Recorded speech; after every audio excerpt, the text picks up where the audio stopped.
Olivier Giroud, Thierry Henry, Antoine Griezmann, Kylian Mbappé, Michel Platini. Ils sont les 5 meilleurs buteurs de l'histoire de l'équipe de France. Et lorsqu'on regarde le top 10, on remarque en 9ème position à égalité avec JPP, la présence d'un certain Juste Fontaine, qui a inscrit 30 buts en 21 sélections. C'est simple, aucun international français n'a fait mieux que ce ratio qui se place loin, très loin au classement de l'efficacité pour les joueurs comptant au moins 20 sélections. Vous ne vous trompez pas, vous avez déjà vu cette vidéo quelque part, une remasterisation complète d'une première vidéo que j'avais publiée sur Juste Fontaine il y a un peu plus de 2 ans, en se posant cette question, est-ce que Juste Fontaine était un talent hors du commun dont on ne parle pas assez, ou bien était-ce un football d'une autre époque? Lui qui est l'auteur d'un des records dits imbattables du football. C'est la republication de notre grande série sur l'équipe de France. C'est parti.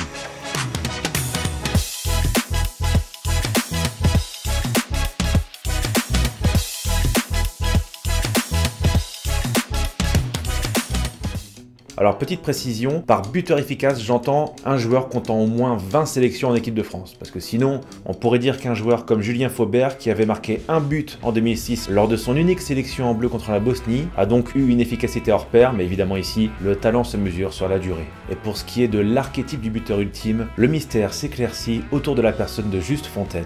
Oui, je sais, il n'a pas de prénom, il s'appelle Juste Fontaine. Bref. Né au Maroc, à l'époque du protectorat, il effectue ses débuts professionnels à l'USM Casablanca où il va exploser les filets en inscrivant la bagatelle de 62 buts en 48 matchs entre 1950 et 1953.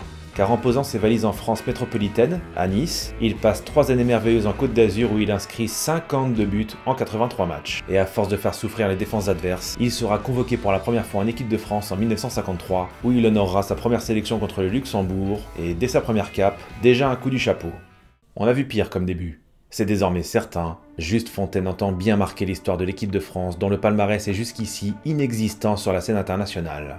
Et le plus grand club français de l'époque, le Stade de Reims, entraîné par Albert Batteux, qui détient encore à ce jour le plus grand nombre de titres remportés par un entraîneur français sur le territoire national. La première saison à Reims du natif de Marrakech est exceptionnelle, 30 buts en 31 matchs de D1, et le doublé Coupe Championnat, dont un but en finale de Coupe de France contre Nîmes.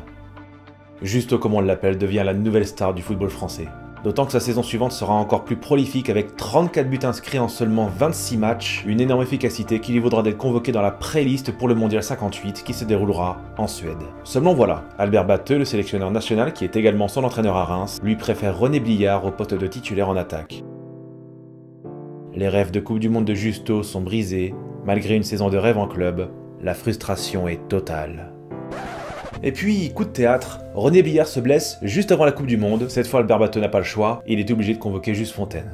Mieux, Justo sera même titulaire en attaque au sein d'un 11 résolument offensif. À une époque où on commence à peine à parler tactique, l'équipe de France va tout donner pour l'attaque, avec parmi ses 4 finisseurs, Jean Vincent, mais aussi Roger Piantoni, Marian Wisniewski et Justo placé juste devant Raymond Kopa, futur ballon d'or en 58 et couronné de succès avec le Real Madrid, aussi bien en Espagne que sur la scène européenne. Avec autant d'éléments évoluant ou ayant évolué par le passé au Stade de Reims, en plus de l'expérience du très haut niveau de Kopa, jamais l'équipe de France n'avait semblé aussi forte.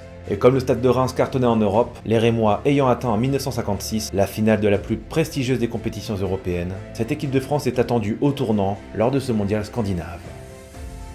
Et lors de son entrée en lice contre le Paraguay, les Bleus ne déçoivent pas. Bien au contraire, tous les joueurs à vocation offensive marquent au moins une fois, et Justo inscrit un triplé en plus de 2 passes décisives pour un écrasant succès 7-3 sur le Paraguay. Désormais, Juste Fontaine bénéficie de l'entière confiance d'Albert Batteux, même si lors du second match contre la Yougoslavie, tout ne se passe pas comme prévu. Fontaine inscrit un doublé et croit même égaliser à 2 partout avant que la Yougoslavie ne marque le but de la victoire. Défaite 3-2 de l'équipe de France. Mais pas de panique, il reste encore un 3e match et la France conserve toutes ses chances. Kopa ouvre le score pour les Français, Fontaine fait le break, et malgré la réduction de l'écart des Écossais et une fin de match tendue, l'équipe de France passe le premier tour et termine même en tête de son groupe. À une époque où la victoire ne vaut que 2 points, les Bleus se qualifient grâce à une meilleure différence de but que la Yougoslavie.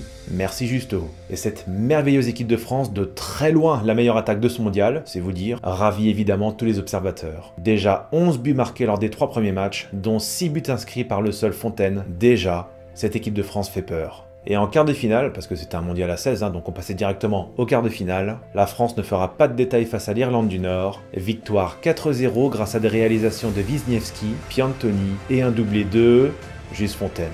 Encore lui, toujours lui. Pour la première fois de son histoire, la France se hisse dans le dernier carré d'une Coupe du Monde et elle le doit en grande partie à son buteur rémois.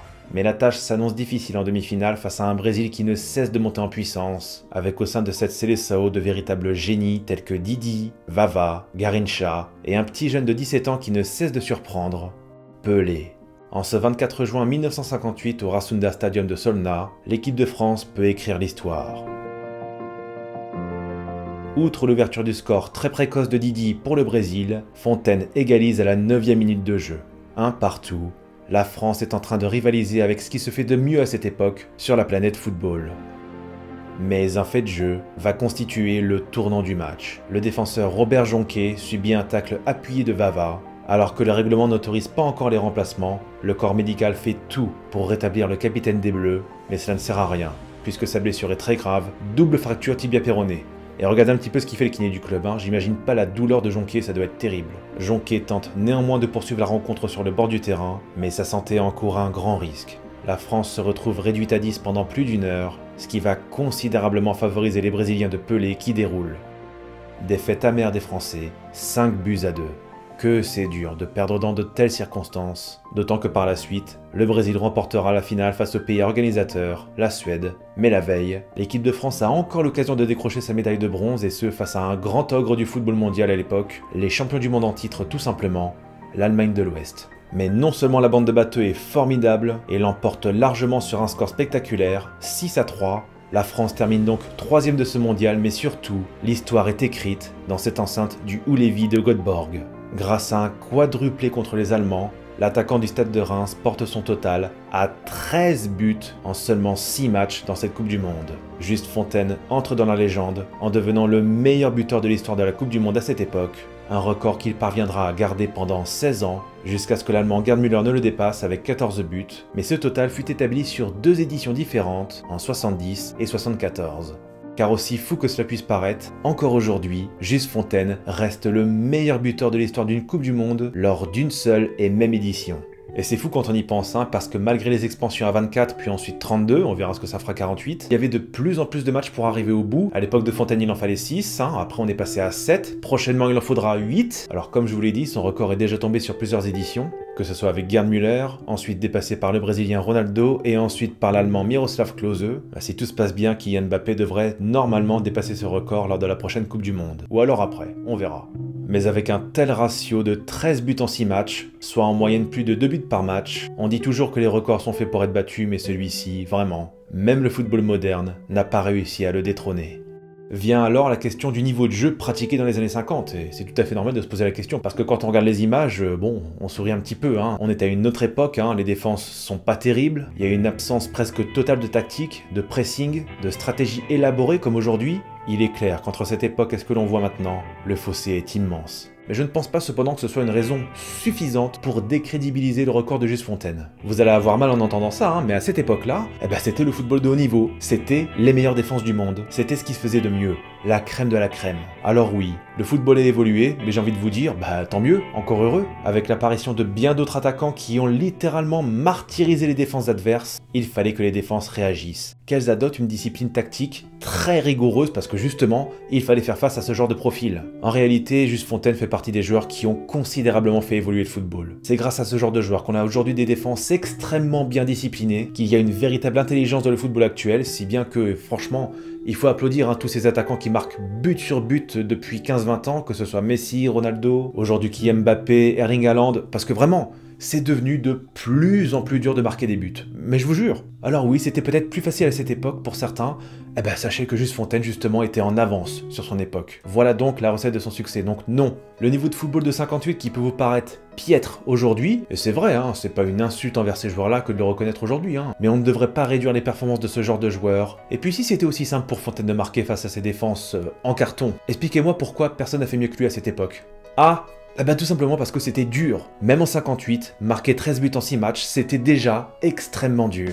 Même Pelé, qui a évolué un peu à son époque, pas tout à fait parce qu'il était un peu plus jeune, même lui qui est considéré à juste titre comme un des meilleurs joueurs de tous les temps, n'a jamais dépassé les 12 buts marqués sur plusieurs éditions.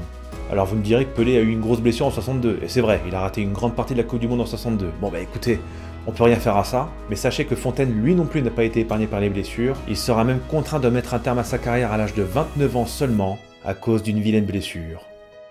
Si tout était aussi simple, toutes les plus grandes légendes qui ont suivi auraient dépassé le total de Fontaine. Non. Juste Fontaine n'a pas volé son record, il était juste le plus fort devant les cages à cette époque, juste le meilleur buteur de 58, juste une légende du football qui ne verra jamais son propre record tomber de son vivant, et ça, c'est juste la classe.